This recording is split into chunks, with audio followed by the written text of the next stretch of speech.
Good morning, and thank you for joining us on this SAG-AFTRA live stream on YouTube.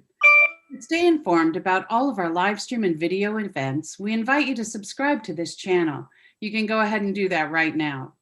Today, in partnership with AAJA, we present Stop Asian Hate, journalists and actors on how the media can support the AAPI community. We'll be pausing throughout as we have with us Destiny Bradford and Richard Loya to translate the programming into American Sign Language. Destiny and Richard will be trading off periodically throughout today's events. The presentation will begin in just a moment, but before we do, if you have questions that you'd like to direct to today's guests, please submit those at pteoe@sagaftra.org.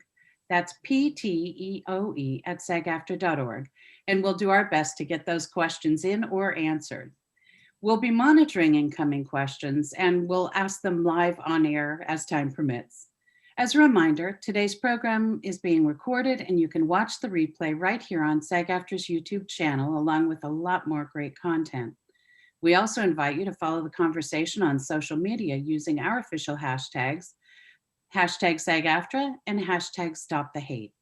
Now, please give a warm welcome to today's host, SAG-AFTRA President Gabrielle Carteris. Thank you, Pam. Thank you so much. First, I want to thank the Asian American Journalists Association for its partnership of this important event. It's part of SAG-AFTRA's Stop the Hate Week, which we bring to our members as part of our regular intensive focus on diversity, equity, and inclusion. I know that many of us still cannot shake the images of the horrific violence that the Asian American community endured just a few weeks ago in Atlanta. Gun violence is an incredibly tragic reality of life in our country, but this particular gruesome act that took the lives of 8 people, 6 of whom were Asian women, was clearly built on the hate and racism that permeates our country. Our Asian sisters and brothers have confronted racism and hate for decades, but that hate and racism has been especially inflamed in the past few years and been given extra fuel by political leaders who have targeted and singled out the Asian community on the back of the COVID-19 pandemic. SAG-AFTRA members who are part of the Asian American Pacific Islander community experience this on multiple levels. They experience it as broadcasters. They've been covering the Atlanta murders and the broader Asian American bullying and violence. And oftentimes, when they do their jobs, they too become part targets. For Asian American Pacific Islander actors, discrimination is not a new phenomenon. Together, broadcasters and performers and our entire SAG-AFTRA community are taking up the urgent discussion and hopefully solution on how communities in the media can help stop the hate. We have a really impressive group of presenters and panelists today, but before I introduce our moderator, I just want to welcome our National Executive Director, David White, who is an incredible advocate. Hello, David. How are you? Hello, Madam President. I am great today and really pleased to be here. So I'm looking forward to a terrific conversation. So hello to all and thank you. Thank you. We're so glad that you're here. This is really, you have been a champion. All right, so now it is my great honor to turn this discussion over to SAG-AFTRA's National Vice President from Los Angeles, Clyde Casatsu. Clyde has an incredibly long, distinguished film career spanning, half a century. Appearing in scores of award-winning television series from Taxi, Lou Grant, MASH, all the way to NCIS and Designated Survivor. Clyde, I'm so excited that you're here. Thank you and welcome. Well, aloha and mahalo. Thank you, Gabrielle, for your moving remarks and keeping alive the memory of the Asian women who were murdered in Atlanta. And of course, thank you for that lovely introduction. And as well, thank you for your strong leadership of SAG-AFTRA. You know, I've been in front of the camera or behind a mic for 48 years now, after training as a theater major at Northwestern University, when there weren't many who looked like me on the screen and on TV in those days, except for stereotypes. In fact, my freshman year, I had a professor stop me in the hall and said, "Why do I want to be an actor? Because there's only Tea House of the August Moon and The King and I, and how could I possibly think of making a living?" I mean, I was shocked and humiliated, but you know, sometimes that happens for purpose, and it made me determined to be 10 times better than a white actor, if that's what it took to get me there. And I did a lot of roles at Northwestern. In 3 years, I became a working member of that department, playing character roles. And I learned that the audiences, if you were good, were accepting of you, no matter where you came from in your background. In LA, I joined East West Players in '72 for the purpose, one of the main purposes was to show the industry at the time that Asian actors could do more than just the laundryman or the houseboy. So we did Ibsen, we did Chekhov, and we also were able to give a ground for fledgling Asian American writers like David Henry Hwang. But I want to give a pushback and say that we have to keep on working. And to do that, a lot of it depends upon the knowledge we bring. Like, for example, I used to push back that the oldest Asian presence in the United States goes back to the 18th century in a place called Barataria Bay outside of New Orleans, where there was a Filipino community called Little Manila. Jean Lafitte, the pirate in the 1800s, had a pirate fleet of 3 ships. 600 to 700 of them were manned by Filipino sailors who jumped ship on the Spanish galleons. And in the War of 1812, they joined forces with General Andrew Jackson to defeat the British at the Battle of New Orleans in 1814. And they're still there, the oldest. Anyway, growing up in Hawaii, I was very much aware of the prejudice. And it wasn't fair, it wasn't right. But if I learned one thing, if you're going to protest and bring some, advocate for change, you also better have examples how to do it. And that's the powerful role of SAG-AFTRA, is to build a vision of how to challenge and correct the bias and unite people under the union banner. And I see unity now, and that is the silver lining of this all. Before it was anti-Japanese or anti-Chinese or anti-Vietnamese, but this time everyone has the face of the hate and prejudice against the AAPI, and we're rallying around AAPI. So I proudly identify with that and the fellowship and unity of the shared purpose. So now it's a great pleasure to turn the stage over to Ren Hanami. She's the national chair of SAG-AFTRA's Asian Pacific American Media Committee. She's had television career credits from ER to Grey's Anatomy and films like Air Force One. Eko mai, Ren. Hello, Clyde. Thank you, Gabby and Clyde, for your incisive remarks and observations. As the national chair of SAG-AFTRA's Asian Pacific American Media Committee, I'm grateful that our union has chosen this important time to elevate the urgency of a need to act, not just talk, about diversity, equity, and inclusion. To give some context to our discussion today, it's useful to sketch out the mission of SAG-AFTRA's APAM committee. We advocate for the inclusion, authentic representation, and positive exposure in all forms of media and entertainment, and of course, fair employment of those who identify themselves as being Asian and Pacific Islander heritage, which includes a broad spectrum of the union's members with origins in the Far East, Southeast Asia, or the Indian subcontinent. The scope of Native Hawaiian and other Pacific Islander includes Native Hawaiian, Samoan, Guamanian or Chamorro, Fijian, Tongan, or Marshallese peoples, and encompasses the people within the United States jurisdictions of Melanesia, Micronesia, and Polynesia. As you can see, it's a beautiful mosaic of talented professionals who identify with communities far and wide across the globe. I think it's perhaps obvious that at this moment, our community has been deeply affected by the events taking place in society. With the recent horrific murders in Atlanta and the broader documented rise in violence against Asian Americans, which our community has been well aware of and is a direct result of the continued fanning of hatred by political figures. That has only underscored the need for our work. Just to give you a flavor of the way APAM's work has helped SAG-AFTRA members, because of APAM's sponsorship and successful casting panels at the Hawaii International Film Festival, the committee was able to inspire and assist the University of Hawaii into putting all its student films under a SAG-AFTRA student agreement. Other sponsored screenings and panels with community partners have uplifted filmmakers and content creators who are using SAG-AFTRA agreements and members exclusively, which in turn is motivating more filmmakers and content creators to do the same. APAM's partnership with AAJA and our Story Slams have helped numerous SAG-AFTRA broadcast members in telling their unique AAPIA stories and growing as journalists. It's now my distinct pleasure to introduce our moderator, Maira Ansari, anchor and reporter at Wave 3 News, Louisville, Kentucky, who will lead us through a discussion with an incredible panel of amazing professionals. Maira.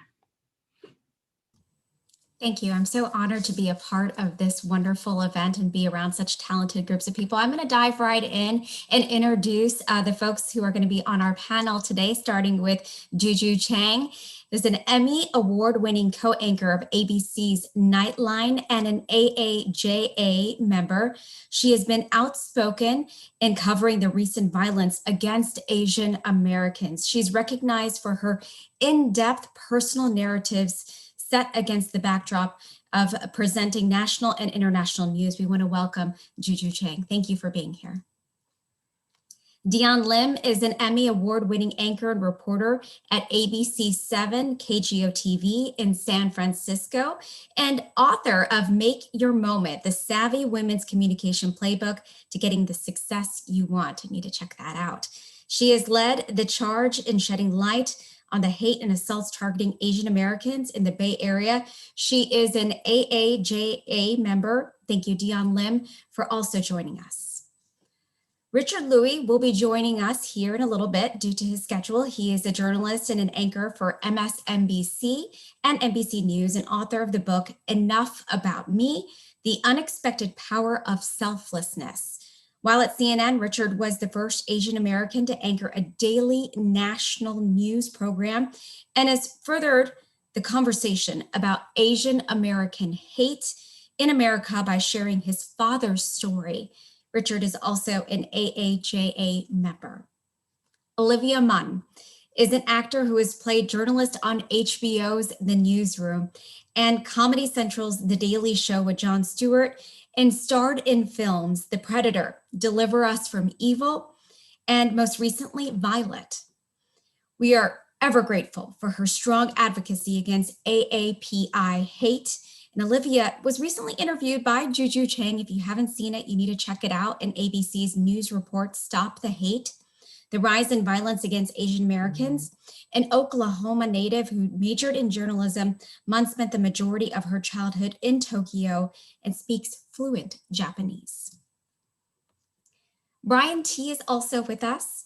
He's an actor best known for his role as Dr. Ethan Choi on Chicago Med, and we've seen him in blockbuster films, Fast and the Furious, Tokyo Drift, The Wolverine, and Teenage Mutant Ninja Turtles 2, which I'll say my children loved. Thank you. Brian is a mixture of multiple Asian descents, a Los Angeles native. He continues to live in LA with his wife, Maira, hopefully I said that correct, and daughter Madeline Schuyler as a SAG-AFTRA member who has been extremely vocal and outspoken to stop AAPI hate. Thank you all for being with us today. I really appreciate it. All right, I want to talk a little bit first about self-awareness. Sometimes we need to check in with ourselves. You know, an NBC investigative reporter, Vicki Nguyen, admitted that before taping a segment of her colleagues, one of her colleagues simply asked her, "How are you doing?" And while checking in with herself, she felt overwhelmed and couldn't control her tears. Sometimes we all feel those emotions. So I want to ask you all really quickly a check-in. How are you doing? Juju, you want to chime in? I think that I have spent a lot of time compartmentalizing when I'm out covering stories. I was thinking about all of the mass shootings that I've covered, from the Vegas shooting, the Orlando shooting, Newtown school shooting. But when I was in Atlanta after the shooting at 3 Asian-themed spas, I couldn't help but see myself reflected in the victims. And when I interviewed Randy Park, one of the sons of the victims, I saw my son in his eyes. So it sort of brings up a cumulative grief and trauma that I've been working through slowly, because I do think it's important to sort of unpack all of the things that we are exposed to and process and reflect on. But I have also been uplifted by so many of my friends and allies and colleagues, and they have sent me messages of care and concern. And when I see people like Olivia and Brian and others stand up and speak on our community's behalf, I also feel uplifted. So I'm good. Thank you. That was a long answer. Sorry. No, it was a perfect answer. Olivia, how are you doing?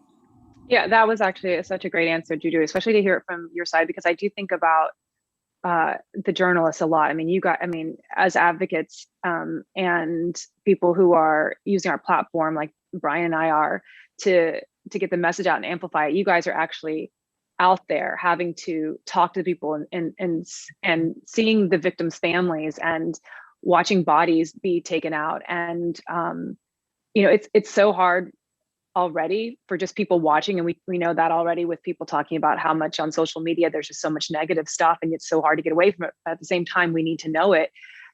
I can only imagine how much harder it is for you guys out there having to report on it. It's I know how exhausting it must be, but also to Juju's point, there has been this really great feeling of unification with our community. And being able to get to know people like Dion and Juju and other people, and like state representatives like B. Wynn in Atlanta, who I actually became friends with before the shootings in Atlanta. And so when that happened, it was a really special thing to be able to have each other to lean on and to talk to, and to reach out and express like what we're feeling, and also that we have all really unified to say like, okay, how can we support each other, but also how can we amplify and try to make a change? And that has been a really great feeling, even though it's a very scary time right now, and there's so much violence that's still happening against our community. I do feel like there's a lot of hope that we're going in the right direction. I sometimes feel like it's 2 steps forward and then 10 steps back, because there's just so much to cover. And Juju, to your point, mass shootings are one thing, right? We've covered them extensively, but this is just ongoing. And I woke up yesterday and I wasn't even working or supposed to be working. It was my off day. And I had gotten tipped off to this incident, and it's triggering and it's horrific. But I said to myself, this is a chance now that people are paying attention. The world is watching and listening. So that gives me comfort to keep going. And like Vicky Wynn of NBC, I've broken down a number of times on TV, but I've come to a point where it's okay, because no one has ever said it's not okay for you to feel this way. And I think breaking down that stigma has been so helpful, because I was ashamed for a long time to show any emotion, because we have been taught not to, just to report the news. But I think if you don't, then something's wrong. Then you're almost not human. I think it's perfectly acceptable these days. Thank you. Brian, tell us how you're doing. I mean, just to reiterate what all these wonderful people have been saying, I too, like Olivia with Juju and Dion, I can't imagine what you guys have had to go through just reporting everything that's going on. Dion, I follow you and I see your feeds, and it's heart-wrenching every time you pop up. And so for myself, I do feel a sense of hope. I do feel this sense of community really, truly coming together that I've never have in my entire career. Unfortunately, it took this much to make it all kind of come together. So there is that sense of hope that we can unify and kind of create progress that is genuine and that is real to the next generations that come behind us. All right. Thank you for all of those responses. We just touched up on it already, but it's been as a community who's been paying attention, we know that anti-Asian racism and bullying and hate crimes, they've been going on for a year and longer. For our journalists here on the panel, at what point did these stories engage you? I know, Juju, you mentioned it. And what perspective did you want to lend to it? Well, the numbers started creeping up pretty quickly after the rhetoric started heating up. Stop AAPI hate was quite clear. So I pitched stories, I would say sort of early spring of last year, maybe, but at the same time, we were dealing with, the pandemic, and we were doing stories about, ICU nurses and disparities in Black and brown communities with COVID death. Then George Floyd died, and then that whole racial reckoning happened. So we kept pushing it off. Finally, we did a piece about the series of attacks, sort of mid-year is my recollection. I should actually go back and look. And it wasn't until Daniel Day Kim and David Wu came forward and started talking about the Bay Area attacks that we revisited it. And we had done stories about racial disparities with Filipino healthcare workers and how that was disproportionately affecting them with COVID. But when that happened, and that was just, a number of weeks/months ago, I did another story, and I was shocked at the number of my white friends who kept saying to me, I had no idea this was happening, Juju.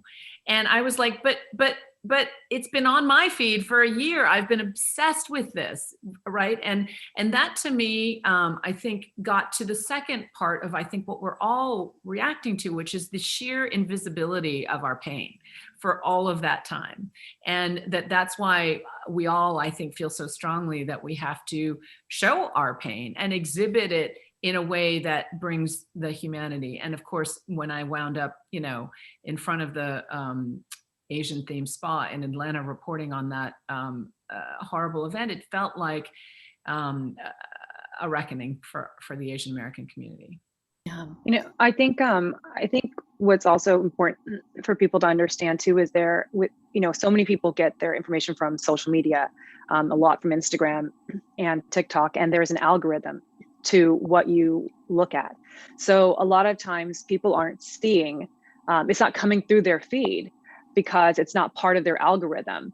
And that's why it's so important for mainstream media, for, Juju and Dion and, Vicky Wynn and all, when the View was talking about it, or I just did Kelly Clarkson the other day and did a couple segments on Asian hate. Like when we get bigger mainstream media to talk about this, it really does make a difference because that's not competing with an algorithm anymore. That's what we need. We need people in mainstream media to continue talking about this. Yeah, nothing makes me more proud when someone who is white or Black wants to champion a story of an attack on an Asian American or in our community, because that's when we know that we have broken through, that it's not just an Asian American problem, it's a problem for all of us.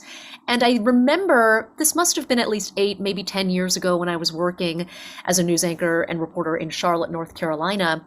There was an incident where there was a billboard advertising Jap maples.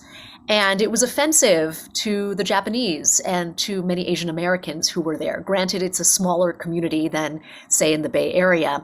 There were a number of reasons why we didn't cover the story, but I remember feeling very unheard. And there's nothing more discouraging knowing that people are not going to advocate for you when there is an issue that is very important to your community. So fast forward to the Bay Area, where yes, this has been happening for ages. A law enforcement official even told me one-on-one, Dion, this is the Bay Area's dirty little secret. No one would cover it before. But it's become this snowball, and Olivia, thanks to social media, platforms like TikTok and Instagram, these younger people are now sharing videos. There's surveillance, there's cell phone video everywhere, and they're feeling like they can do it and be empowered to do so for the very first time. And that's just kind of ignited the flames to us being able to tell these stories. So we're all human, but when you cover these attacks, you mentioned getting emotional. How do you find the strength to continue?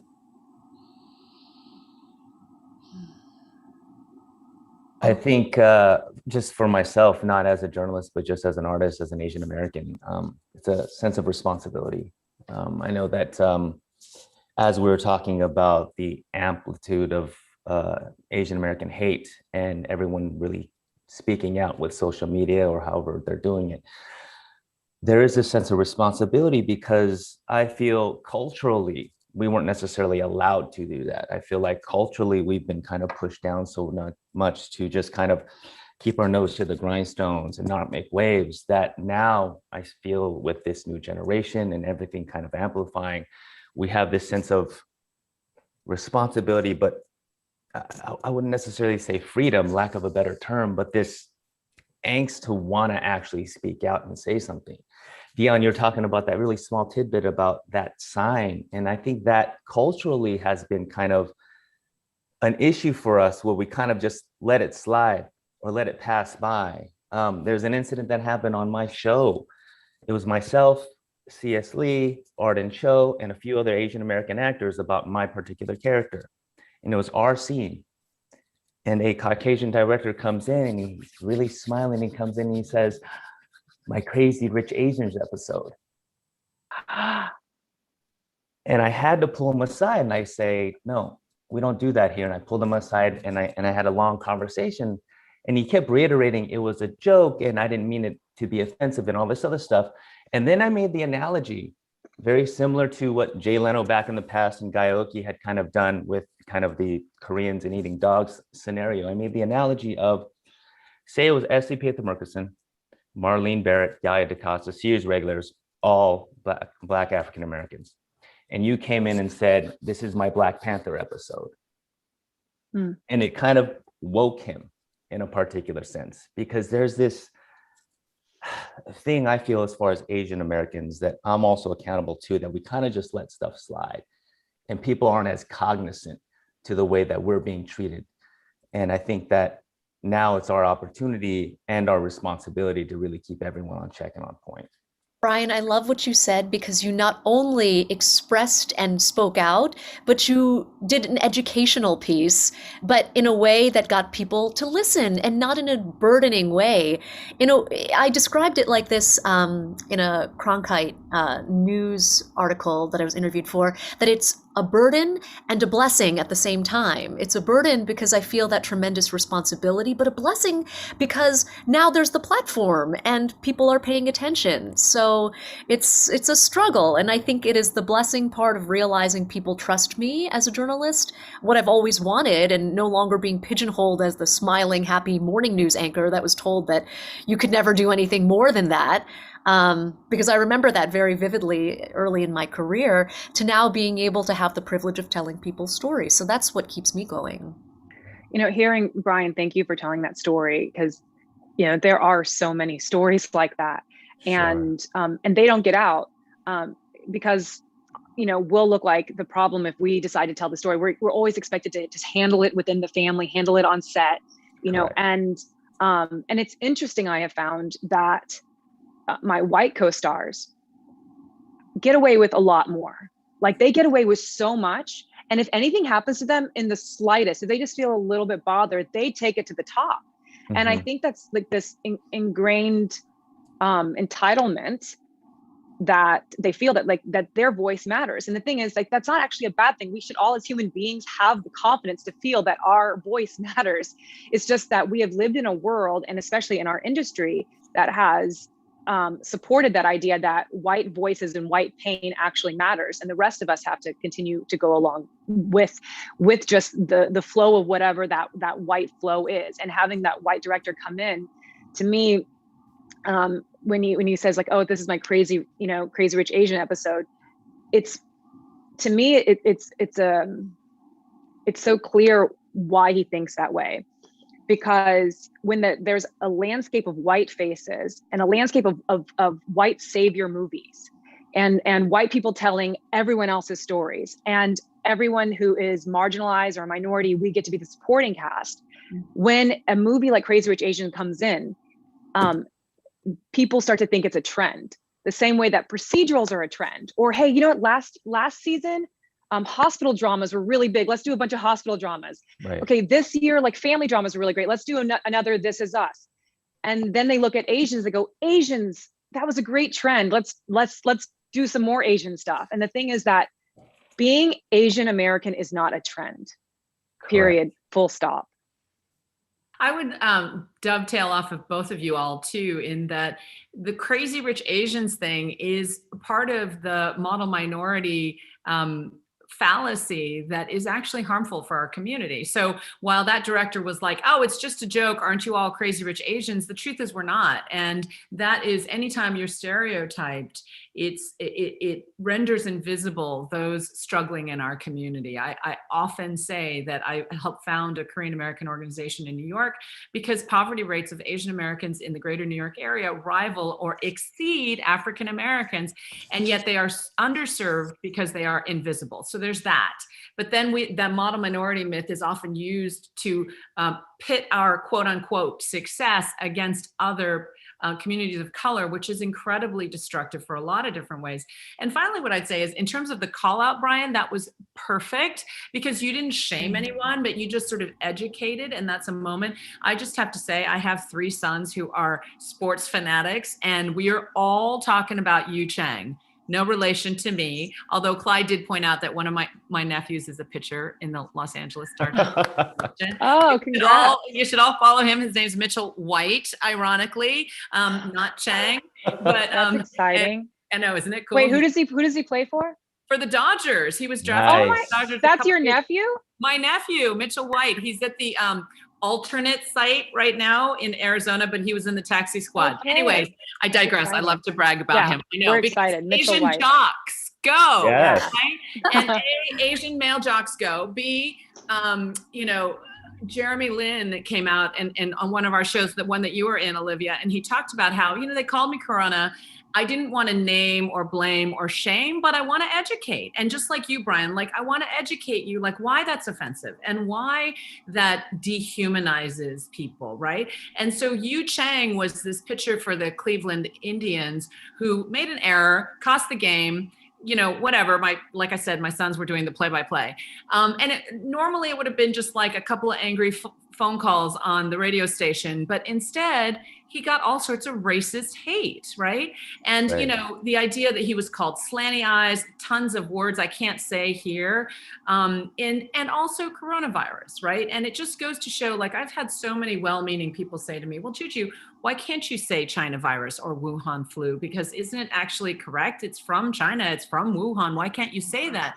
And I've spent the better part of the year saying what I say to my children, which is, words matter. And it's not what you say, it's how you say it. And so when you use it and weaponize it in a way, there is no accident that all of these acts of hate have been perpetrated against Asian Americans. And let's face it, in the Bay Area, it was a Thai grandfather who's never been to China. In Texas, it was a Vietnamese family who'd never been to China. Most of the Asian Americans here, most of the Chinese Americans here have never been to China, have nothing to do with China. So this idea that this scapegoating happens to our community is so wrong on so many levels, the least of which is that it makes no sense. It is just weaponizing fear at one of the most dangerous times in human history. I'm glad we talked about education because that's where I want to go with our next question. Richard is joining us now. Thank you so much for joining us. And I want to get you looped into the conversation as well. So thank you for being here. How do you think the Stop AAPI hate coverage can be done better, or perhaps common mistakes that you were seeing? We kind of saw how the names were mispronounced in the Atlanta incident, and the AAJA created a pronunciation resource. Or are there any other ways that you all feel we can better that?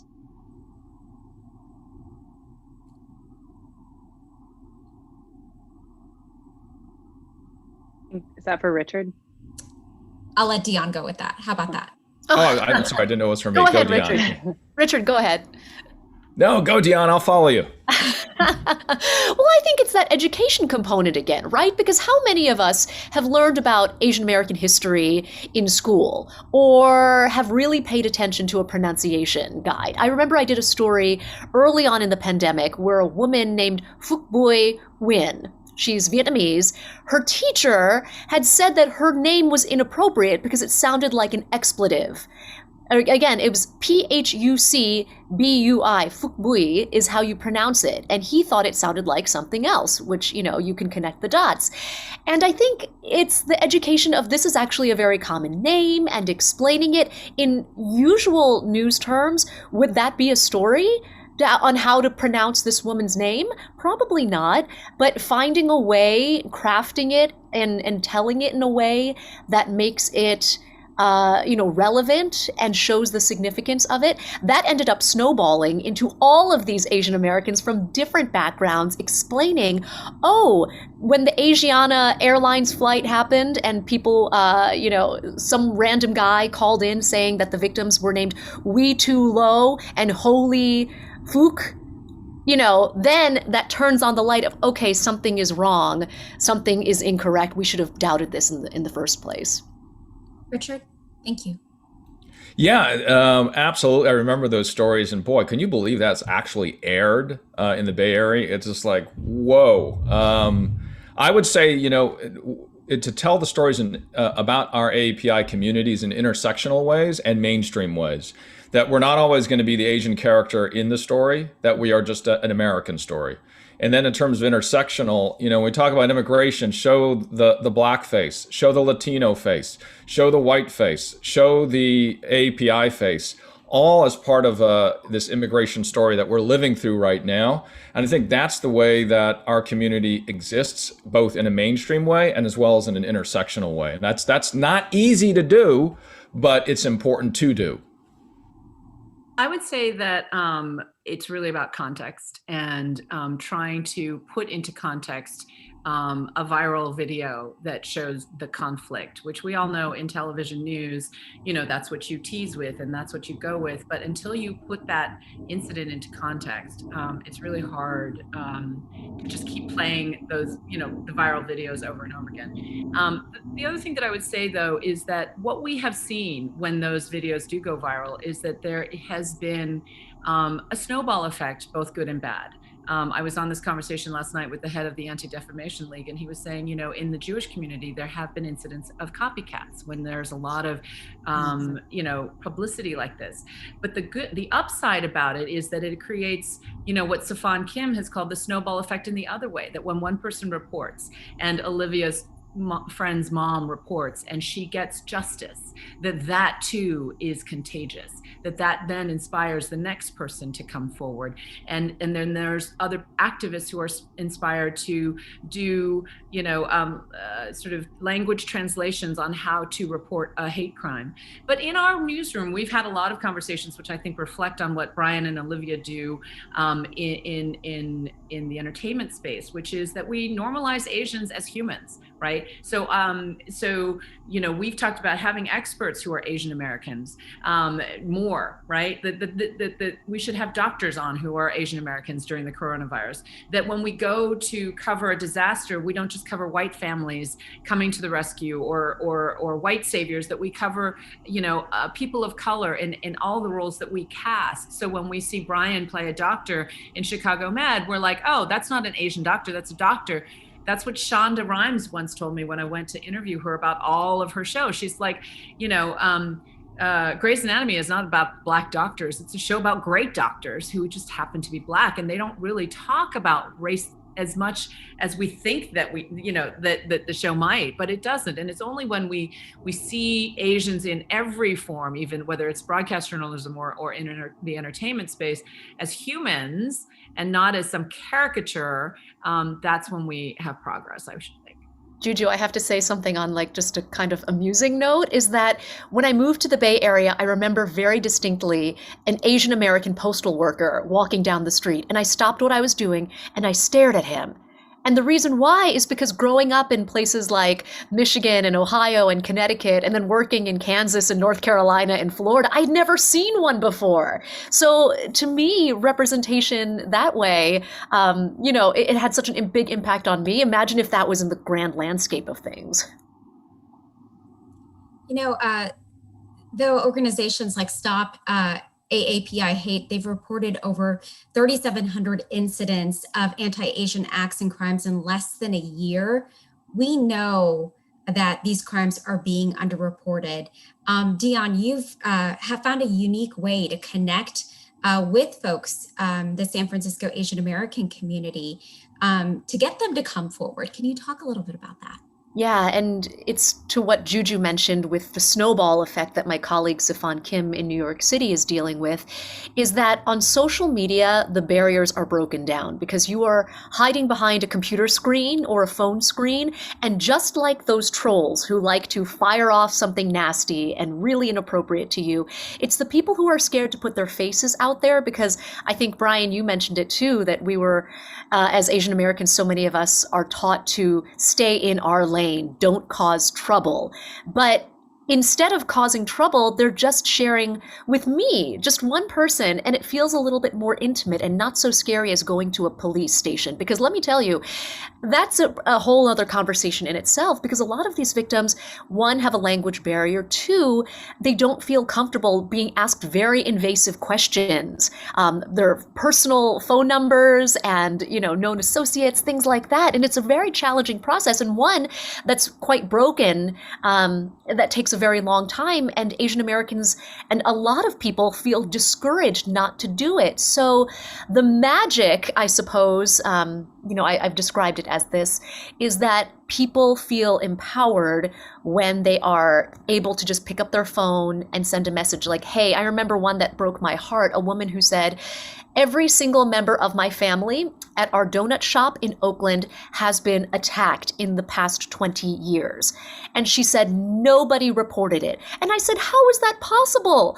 And she said, you can share my story, just don't use my name. And I said, okay, that's fine. Totally don't worry about your name or where the donut shop is. But let me just put it in my Instagram story. And so many people then said, oh my God, that was me too. My parents were also robbed in Oakland and nobody did anything about it. So it's that snowball in effect that plays out in just one posting or one story. In terms of, sorry. No, I was just going to add to Dion, what else is very, I feel, interesting about the social media, I would say, movement is that, for Asian Americans who feel so isolated and alone in particular segments or even culturally, there is a sense of community out there. And that sense of community is vast and large. Like Olivia can post something and literally get someone arrested for doing a hate crime. Thank you, Olivia. But all of you have kind of created this massive movement purely through, I feel, our social media elements for, I guess, smaller communities of Asian descent to be able to speak out, to allow themselves to speak up, to create that particular awareness that this is actually happening to us and it's happening for a very, very long time. I could just add that, of course, we all know we talk about so much about how much negativity there is on social media, but I do believe that people are inherently good. And if you look at social media, the internet, it is just a collection of people.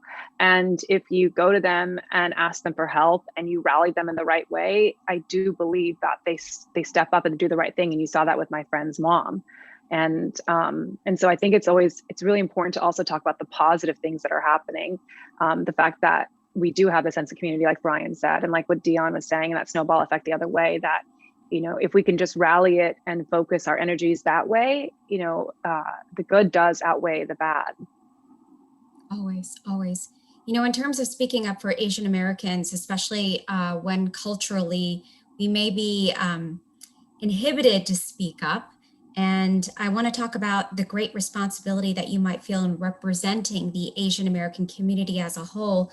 Even though we are all from different heritages and backgrounds and cultures. Olivia, you've spoken about saying no to many roles because the characters would not be a good representation of women or Asian women. Can you talk about that? Yeah, this is in the beginning of my career. And, there was, the fact that I'm Asian American, and some people would look at me and say, you're too Asian to play white. And then some people would say you're too white to play Asian. And then you just be kind of stuck in the middle. And then because, I am a mixed ethnicity, that kind of goes into this exotic place. So usually when you're exotic looking, the casting usually goes to, especially if you're Asian, you have there's a Asian, what I've learned is there's the lotus blossom character, and then there's the dragon lady. And then the dragon lady is very exotic and calculating. and she's a temptress. And then there's the lotus blossom, which is the Asian American or Asian woman who is submissive and sexually compliant and helpless. And in general, women in general, we have to deal with issues, but when you are a minority, they, you know, I'm sure Brian feels this way too. It's like, they just go, okay, what like one-dimensional character can I cast you as? And so it took a long time in the beginning of me having to say no to things, because I also had to teach my representatives that they're not going to make money on me if you only are engaging in these offers. And it's hard because when you are getting certain offers, it's almost like that, only that window opens up, right? And so you only get those, like I'm sure Brian's getting a lot of doctor stuff and a lot of, you know, it's like it just comes through, but you like, I want to be able to play a lot of other things. So you have to take a risk and not make money for a while and not elevate your career, not take other opportunities to just even become a better known person and to get a higher Q rating and to get a bigger box office number behind your name, because you have to say no because you don't want to keep perpetuating the same stereotypes. So that happened a lot in the beginning of my career. And I mean, and other things too, like, you know, when I did X-Men, I signed on because I said, it was, you know, I wanted to be able to do a big, like they said, well, it's a small role in the first, we're going to introduce your character, but then it's going to be the biggest fight scene. And so I worked really, really hard on that. And I remember being on set and the director, Brian Singer, just kept wanting me to just play it so like the Dragon Lady, just be there. You know, I was like, why can't she just be cool? Like, why does she have to have this like intensity all of the time? And then I also learned on that, which Brian can attest to as well, which is like, it only needs one. You just give them one, like, just give me one take. That's all they need is one take to then create, you know, that image of what they see an Asian person should look like on screen. And so there's constant battles all the time, but I have found that, at least for me, just by saying no and saving my money, my mom is always really big on saving my money. She's like, it's not how much you make, it's how much you save. That I have put myself in a position to be able to say no to things so that I can try to create a different career for myself and add to the landscape of the movies and TV that I want to see reflected and that I want my niece to be inspired by. Brian, any insight on how we can stop these stereotypes, you know, the forever foreigner, the sort of thing? Yes, and everything Olivia has mentioned is all completely true, and I can only attest to it and wanting to amplify its trueness as far as stereotypes and tropes. I played Asian villains and made a career out of playing Asian villains up until, I would say, Chicago Med, the show that I'm currently on. And just a little anecdotal situation, that happened because I was on a different show that a Korean American wrote, and she was the showrunner for it. She created this really wonderful, layered character individual. The show didn't get picked up. It was an NBC show. Dick Wolf says, I want to do a medical drama.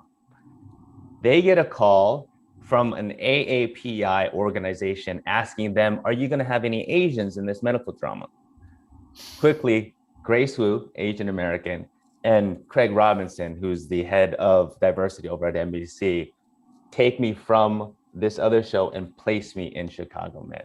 But it took several Asian Americans and another organization for it to actually come to fruition, and me being a representation of an Asian American just on television and being a human being. And it took all of these particular elements, and I share this story because I feel like we have to somehow move mountains to be able to feel like we're human, to be able to convince people that yes, we actually exist and we're here, and these are the people that we are. So the ways that I feel that the industry can change, or just as far as my side of the medium can change, I feel like we have to light the fuse at both ends. Yes, we absolutely need representation. Just playing normal figures and more faces, the better. The more that, you know, I grew up on television and in my, I would say my living room, I learned a lot off of it. And I think a lot of people do as well. And I feel the more people that see faces like ourselves on television playing normal, layered human characters, the more understanding we can have for one another, the more relatability we can have for one another. And on the other end of the fuse, I feel like there's blind casting, but on the other end, there's conscious casting. And we also need to be consciously aware of the stories that we're actually telling about Asian Americans, right? They can't be those singular tropes that Olivia just explained as far as X-Men and the quote unquote white version of what an Asian female should act like. It's no, you have to be very conscious of that. And you have to outsource from all of us creatively to be able to consciously create these particular storylines so that when both fuses come together, I feel like we're creating this, I wouldn't say movement, but this pendulum switch into our own identity, into our own understanding that everyone else can relate to.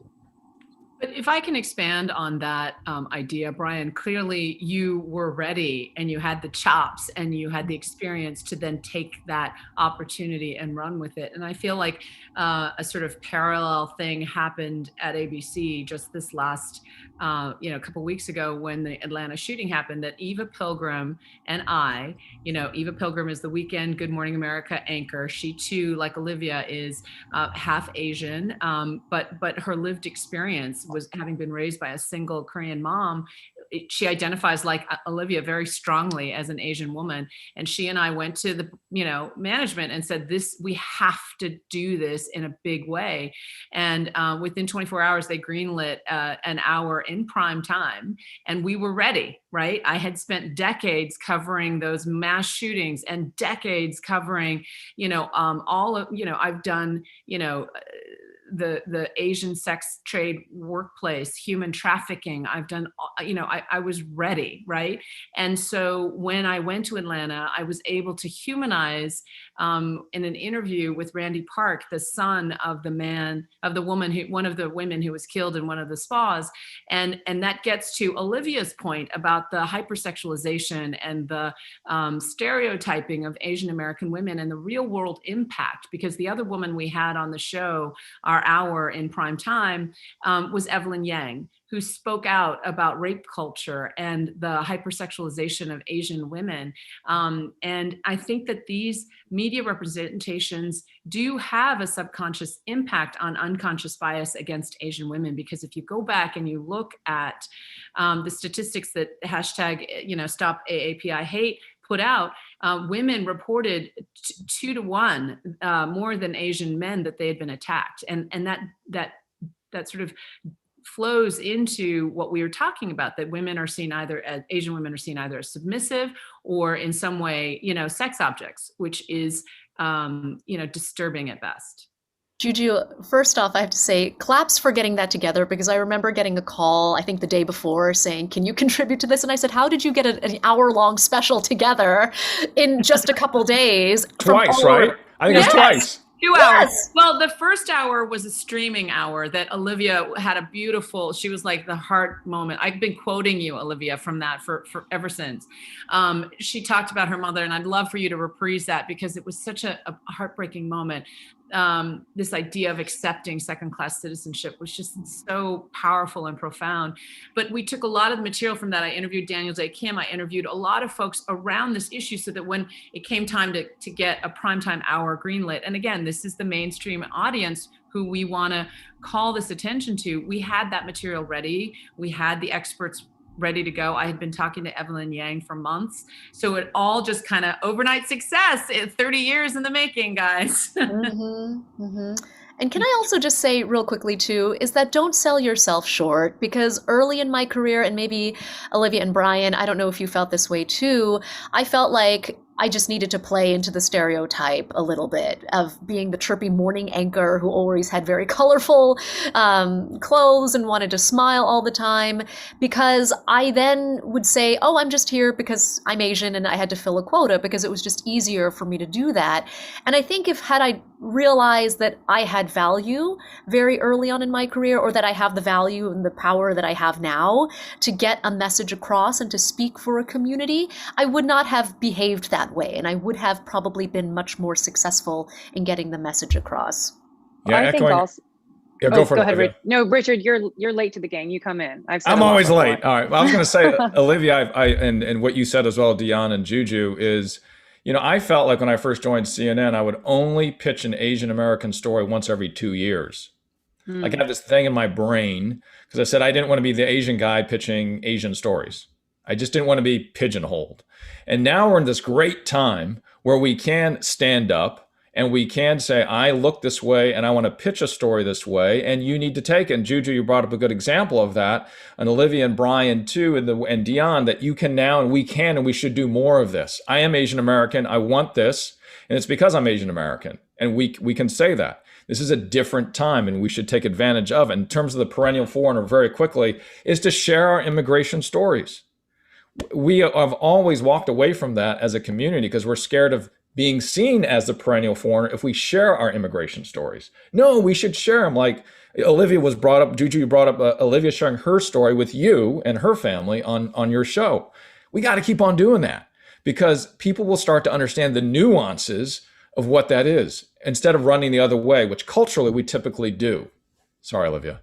Oh, no. 5 minutes. I'm sorry. We've got about 5 minutes left. So I just want to make sure that we get in just the last few things. We want to talk about solutions. Even though we're all talking about stop the hate, some of the attacks are getting worse and escalating, and it is frustrating and heartbreaking. How do you think that we can stop this? Richard? How do we stop this? Well, I wish you would go with somebody else first on that.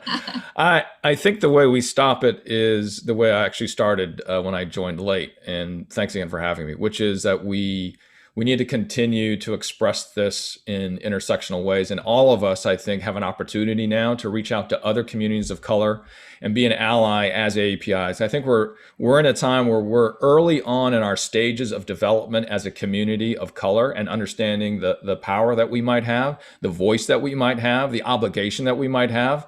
And by the way that we'll learn those best practices is by becoming allies with other communities of color, not because we're against the world, but because we need to learn how to express who we are. How can reporters and actors come together and help? I think we've been doing it. I think that, Yeah. We've all been like, even moments like this when we get to, talk with each other and talk it out, but also, we are united in the same cause, which is, creating a more inclusive world for everyone and making sure that AAPI are not lost in that, because we are so often lost when it comes to talking about inclusivity and diversity in Hollywood. A lot of times AAPI are not considered, and also I think it's important that we continue to talk about this and we continue to expect more from our producers and our studio heads, and we put more people in positions of power who look like us. Grace Wu, when Brian brought her up, I love Grace so much. I went and auditioned for Grace during a time when I was so used to everyone seeing me like how I had said earlier, and I went in for a really big audition, and I thought, I'm just going to go in and do this for fun. I was at that place in my, when Brian, like, I'm just going to go in and just have fun with it. I'm not going to get it. Yeah. And I remember walking in and seeing Grace and seeing that she looks like my family, and seeing that she looked at me as just an actress. Mm-hmm. Like, let's see what you got. And we developed such a great friendship from that. And she cast me. And it was one of those moments where I thought, oh, wow, like there's somebody on the other side in a power position that isn't trying to put me into a box. So if we want to rip out the disease roots of this infrastructure, then we need to also look at the top first and start to replace really important positions with more people who look like us. I would absolutely echo what Olivia is saying. I think representation in upper echelons of management is a key ask right now, because that kind of power and that kind of sponsorship can translate. Other things that I've heard that are really make a lot of sense when I've talked to activists in Chinatown, for example, they said, come shop, come have dinner. Like we're dying here because people are afraid of coronavirus and they're afraid of Asian communities. That was another big eye-opening moment. And I think, racial solidarity, as Richard was saying, is the key to moving forward. And I've done so many stories. Last night, the head of the NAACP was in the same conversation, and he said, I was so impressed with you guys, you Asian American community members, because you were a friend before you needed a friend. And a year ago, when George Floyd was killed and we were out on the streets, the Asian American community came to our side and marched alongside us and talked about racial reckoning and racial equity.